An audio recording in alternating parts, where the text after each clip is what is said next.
함께 기도하겠습니다. 사랑하는 하나님 감사합니다. 오늘 우리가 주의 이름으로 함께 이 자리에 모여 주의 영광을 올려드리고 함께 주의 말씀 듣기를 원합니다. 우리의 귀를 열어주시고 우리의 마음의 문을 열어주셔서 주의 귀한 그 진리의 말씀을 통하여 다시금 새롭게 결단하고 다짐하여 말씀의 열매를 맺을 수 있는 우리 모두 되게 하여 주시옵소서. 함께 하실 하나님을 찬양하옵고 기대하오며 예수 그리스도 이름으로 간절히 기도하옵나이다. 아멘. 할렐루야. 아멘. 저도 이 자리에 설 수 있게 되었습니다. 여러분 참 반갑습니다. 무엇보다 이 자리에 서게 하게 하신 하나님께 영광을 올려드리고 또 담임 목사님과 여러 교회 성도님들께 감사의 말씀을 드립니다. 대통령 선거가 끝나고 나서 미국에서도 관심이 많았습니다. 저도 제외 선거를 했고요. 하고 나서 이제 기사를 보니까 대통령 선거가 끝나고 난 다음에 사람들이 가장 원하는 게 무엇인가? 대통령 당선자에게 바라는 어떤 소망의 글 인터넷에 쭉 제가 한번 살펴봤습니다. 그 중에 제일 많이 있었던 글의 내용이 무엇이었냐면 소통이라고 정리해 볼 수 있을 것 같습니다. 우리가 이미 선거 결과를 알고 있는 것처럼 굉장히 양극화되어 있는 사회 현실을 우리가 이미 다 목도하고 있기 때문에 새롭게 된 대통령 당선자께서 이걸 해결했으면 좋겠다. 그런 얘기들이 많이 있었습니다. 작년 12월 14일에 여러분 뉴스를 통해서 들으셨겠지만 미국에 큰 총기 사건이 있었습니다. 샌디 훅이라는 초등학교에서 일어난 총기 사고인데 문제는 그 총기 사고가 한 건으로 끝나는 것이 아니라 그 이후에 5번 연속으로 총기 사건이 학교에서 일어났습니다. 그 일들로 사망한 숫자가 무려 100명이나 됩니다. 엄청난 숫자가 총기를 통하여 죽고 죽이는 이런 일들이 이루어진다는 것입니다. 그런데 이 이면에는 더 중요한 사실이 있습니다. 사람들은 눈에 보여지는 것들로 총기를 규제해야 한다. 더 이상 판매하면 안 된다. 이렇게 이야기하고 있지만 총기협회에서는 이렇게 말합니다. 총이 문제가 아니라 사람이 문제다. 총을 팔겠다는 이야기죠. 결국 그런 것이 끊임없이 해결이 안 되고 이제 새 정권이 오바마 정부가 이기에 들어섰지만 아마 이것이 쉽게 해결될 문제는 아닐 것 같습니다. 오늘 제가 여러분에게 말씀드리고 싶은 것은 그럼 무엇이 문제인가? 샌디 훅 사건을 일으킨 사람들의 그 범인의 이야기들을 제가 쭉 살펴보았습니다. 문제는 총을 가지고 있었느냐 없었느냐가 아니라 부모와의 관계 가운데 어려움이 있다는 사실들을 사람들이 발견해냈습니다. 소통의 문제였습니다. 아버지와 어머니와 소통하지 않는 자녀가 결국 이 일들을 일으킨 것입니다.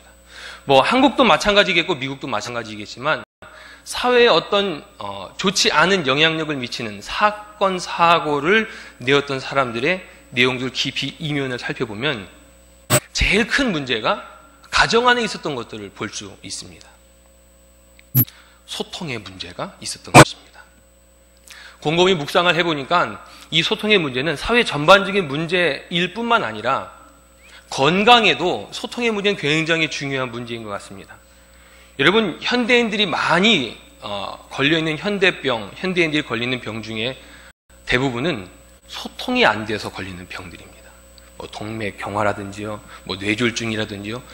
심장에서 펌프질을 딱 해서 온몸으로 다 전해져야 되는데 거기에 뭔가 문제가 생기게 될 때 건강상에 문제가 있더라고요. 먹는 것도 중요하고요. 잘 내보내는 것도 중요한데 먹는 것과 내보내는 소통에 문제가 생길 때 역시 사람이 건강하지 않은 것을 볼 수 있습니다. 그러니까 소통이란 이 주제는 사회 전반적인 문제뿐만 아니라 우리 육신의 건강에도 참 중요한 이슈인 것 같습니다. 오늘 저는 이 요한복음 14장 말씀을 통해서 예수님께서 우리에게 보여주셨던 소통의 모습을 좀 생각해 보고자 합니다. 첫 번째 예수님의 소통의 모습은 이것이었습니다.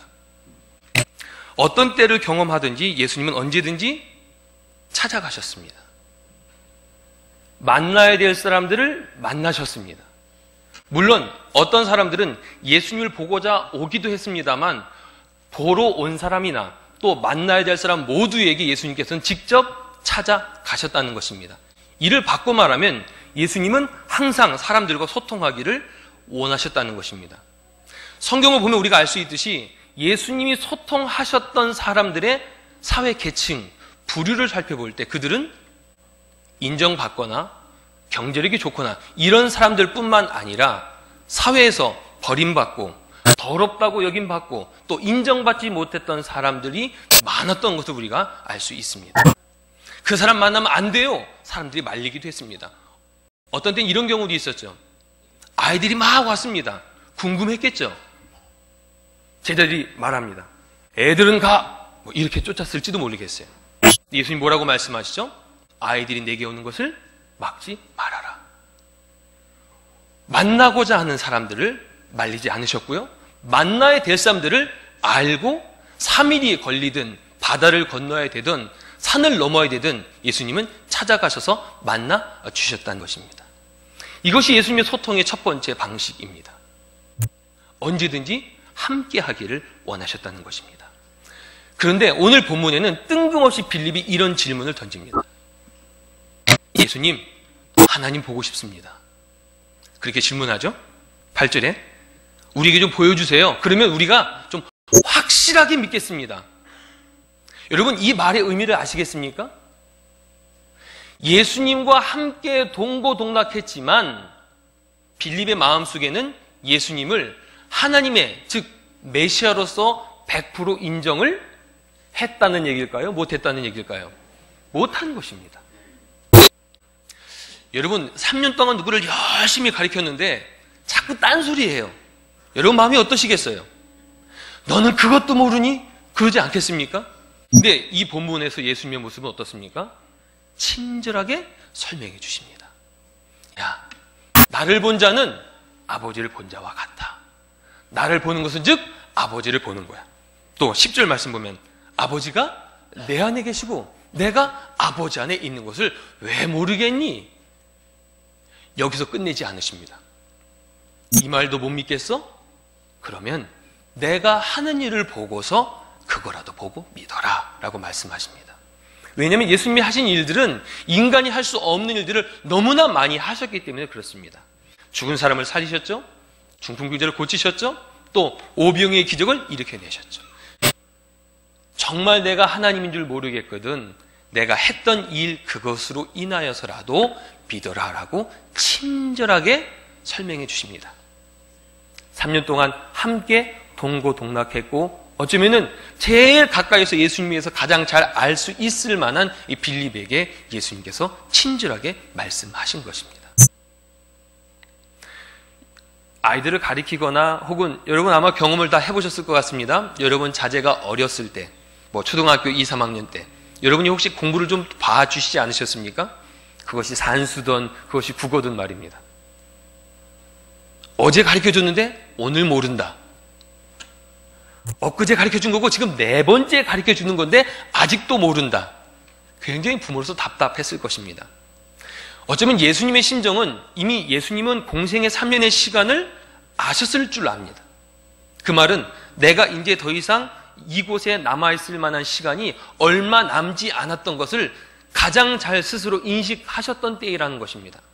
그런데 이제 2년 지나고 3년차 들어오면서 잘 배우고 잘 알고 내 제자처럼 내 마음으로 살아야 될 그들이 그렇게 반응했을 때 예수님은 누구보다도 답답하셨겠지만 예수님은 빌립을 향하여 친절하게 가르치십니다. 사실 조금 더 황당한 사건은 요한복음 14장 이전에 나와 있습니다. 제자 둘이 찾아오죠. 예수님이 왕이 되시면 저를 오른편에 제 동생을 왼편에 좀 해주십시오. 이 사건이 있을 때 성경 뒷부분으로 뭐라고 나와 있냐면 같이 있던 제자들이 어떤 반응을 보입니까? 화를 내요. 여러분 다른 제자들이 화를 냈다는 의미는 뭘까요? 네가 선수 쳤구나. 그것입니다. 야 나도 그걸 기대했는데. 여러분 사실 인간적으로는 이해가 됩니다. 왜냐하면 제자들이 예수님 따를 때 뭘 포기했습니까? 배 포기했습니다. 가족 포기했어요. 고향 포기했습니다.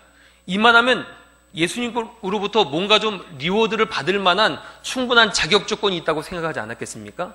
아마도 제자들 마음속에는 예수님으로부터 함께 3년 동안 동고동락했지만 마음속 깊은 곳에는 온전히 예수님을 메시아로서 그 죽으심의 의미를 깨닫지 못했던 상태였던 것 같습니다. 하지만 예수님 이 제자들을 향하여 꾸짖기보다는 친절하게 설명하시고 알려주시고 가르쳐 주십니다. 저는 교사된 여러분들에게 있어서 이런 예수님의 이 교육의 그 본이 여러분의 교육의 방식이 되기를 주님 이름으로 축복합니다. 한 번 가르쳐 준다고 알면 사람이 아니문이다. 그 유명한 유행어더라고요. 그럴 수 없습니다. 제가 고등부 신덕교회 때입니다. 아이들이 몇몇이 말을 참 안 들었어요. 저 정말 열심히 한다고 했는데 제가 막 설교해서 울고 그러면 애들이 뒤에서 아니 왜 울어요? 막 그렇게 저기 항상 반응을 보였던 아이들이 몇몇 있습니다. 정말 성심성의가 했는데 아이들 반응이 너무 뜨뜻미지근한 거예요. 그래서 좌절하고 있었습니다. 그때 당시 사랑의 교회의 고등부 담당 목사님이 지금 분당 우리교 이찬수 목사님이세요. 근데 그분 설교를 제가 듣게 되었습니다. 제가 고등부 사역에서 여러분들은 저를 볼 때 성공한 목회자로 보시지만 저는 고등부 사역하는 가운데 매년 고등부 아이들이 자살을 했다는 거예요. 뭐 좋은 케이스가 아니라 그거를 배우고 뭐 받을 의지는 없었지만 전 좀 위로가 됐어요. 그래도 내가 가르쳤는데 내 말은 안 들었지 사고는 안 쳤으니까요. 뭐 내 가르친 대로 안 한 거지 어쨌든 뭐 학교 생활하고 뭐 교회는 나왔으니까요. 위로받았던 기억들이 납니다. 그때가 아마 2000년도 후반이었던 기억이 납니다. 한 번 말해서 안 됩니다. 두 번 말해서 안 될 수 있습니다. 어쩌면 말로 해서 안 될 수 있습니다. 어쩌면 그런 교사 선생님들이 한결같은 사랑만이 아이들 마음속에 심겨질 줄 믿습니다. 저도 사실 기억이 나지 않아요. 저희 중고등부 선생님이 저에게 뭘 가르쳐 주셨는지 저 모릅니다. 기억이 하나도 안 나요. 근데 기억이 나는 게 있습니다. 하여튼 열정적으로 사랑해 주셨어요. 열정적으로 뭔가 말씀해 주셨어요. 제가 고3 가을에 신학교를 가기로 결정했어요. 그때 당시 저희 고등부 고3 선생님께서 그래 병호가 넌 잘할 수 있을 거야. 내가 기도해 줄게. 그 선생님의 위로는 아직도 기억에 나요. 그 격려가 아직도 기억에 나는 것입니다. 한 번, 두 번 했다고 포기하는 것이 아니라 여러분 끝까지 포기하지 않으시는, 여러분 예수님이 우리를 어떻게 사랑하신다고 성경이 말하고 있습니까? 우리를 사랑하시되 끝까지 사랑하시니라. 여러분 그 끝이 어딜까요? 아멘. 천국 가는 그날까지인 것입니다. 아니, 천국 가시면 우리를 포기하실까요? 그분에게는 포기가 있을 수 없는 것입니다. 할렐루야. 교사에게는 그러한 예수님께서 제자들을 향한 그 가르침의 본질, 그 모습이 우리에게 필요할 것입니다. 예수님 첫 번째로 수평적으로 아래로 통하셨습니다. 두 번째는 하나님과 언제든지 통하셨어요. 그게 예수님의 두 번째 소통 방식입니다. 예수님께서 세례요한을 통한 세례를 받으실 때 하늘에서 음성이 들립니다. 내 사랑하는 아들이다. 하나님과 연결이 공생의 첫 사역 시작부터 됐어요. 여러분 예수님께서 언제 기도하러 산에 올라가셨던 여러분 혹시 기억나십니까? 12제자를 선택하기 이전에도 산에서 기도하셨습니다. 70인 제자를 파송하실 때도 산에 올라가서 기도하셨습니다. 우리가 너무나 잘 아는 사건, 십자가에 달리기 전, 즉 군인들로부터 잡히기 이전 그날도 뭐 하셨습니까? 기도하셨습니다. 예수님의 사역 가운데 굵직굵직한 어떤 사역을 할 때 가장 먼저 하셨던 것은 기도하셨던 것입니다.